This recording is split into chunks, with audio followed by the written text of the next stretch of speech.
Israel tells envoys to act to avoid embarrassment at UN vote on Trump's Jerusalem. The UN General Assembly is set to meet on Thursday at 5 p.m. Israel time, 10 a.m. Eastern Standard Time, for an emergency discussion on the unilateral American recognition of Jerusalem as Israel's capital. Turkey and Yemen requested the meeting after an Egyptian draft resolution against the recognition was presented to the Security Council and was vetoed by the United States, although the 14 other members of the Council voted for it. The United States does not have veto power in the General Assembly, and therefore it is believed that the resolution will be approved by that body.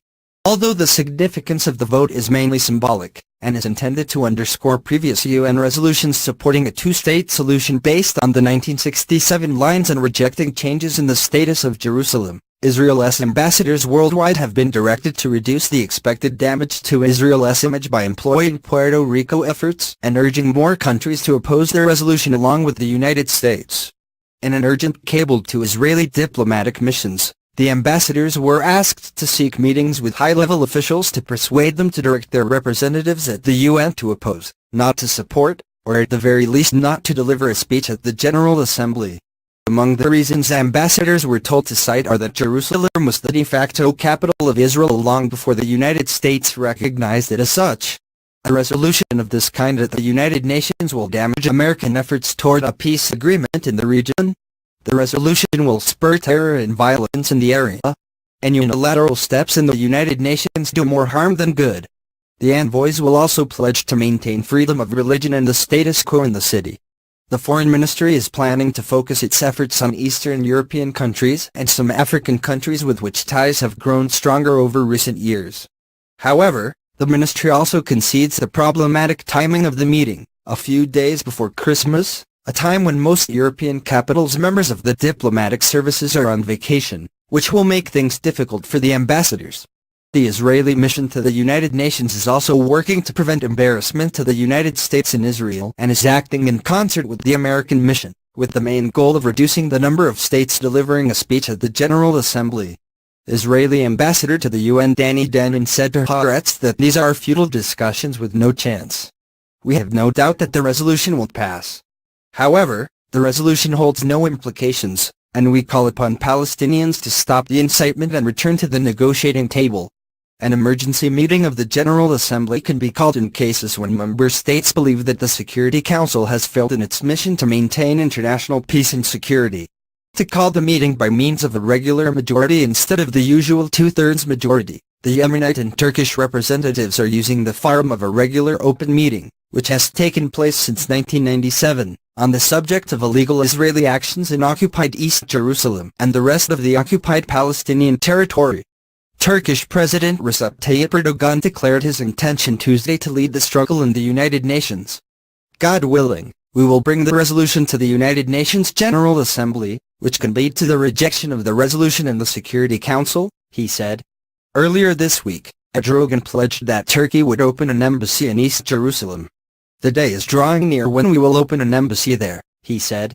At present, Turkey has a consulate in East Jerusalem.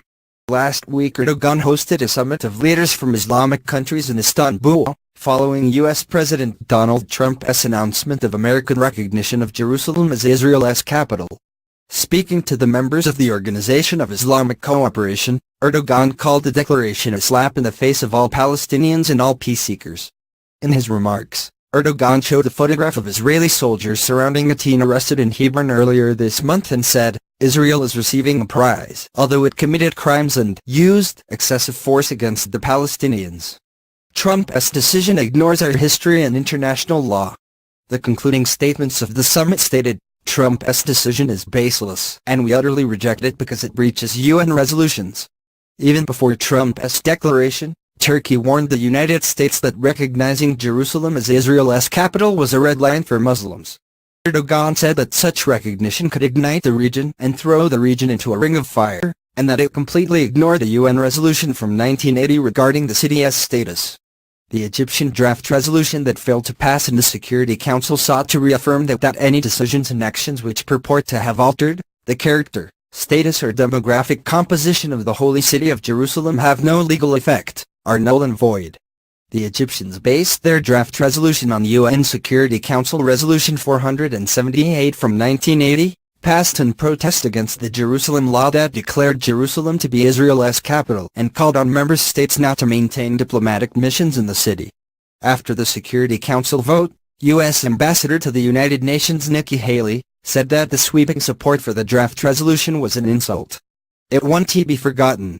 It is one more example of the United Nations doing more harm than good in addressing the Israeli-Palestinian conflict. Haley added, "This is the first time I have exercised the American right to veto a resolution in the Security Council. The exercise of the veto is not something the United States does often. We have not done it in more than 6 years. We do it with no joy, but we do it with no reluctance. The fact that this veto is being done in defense of American sovereignty and in defense of America's role in the Middle East peace process is not a source of embarrassment for us. It should be an embarrassment to the remainder of the Security Council." Haley said that Trump did not harm the chances for negotiation between Israel and the Palestinians, because he said the borders and sovereignty would be decided in future talks, and also made clear the importance of the status quo in Jerusalem. She noted that the United States had not supported Resolution 478 at the time. Prime Minister Benjamin Netanyahu thanked Haley and Trump for their support. In a Facebook post he wrote to Haley, "On Hanukkah, you spoke like a Maccabi. You lit the candle of truth. You dispelled the darkness. One defeated the many. Truth defeated lies.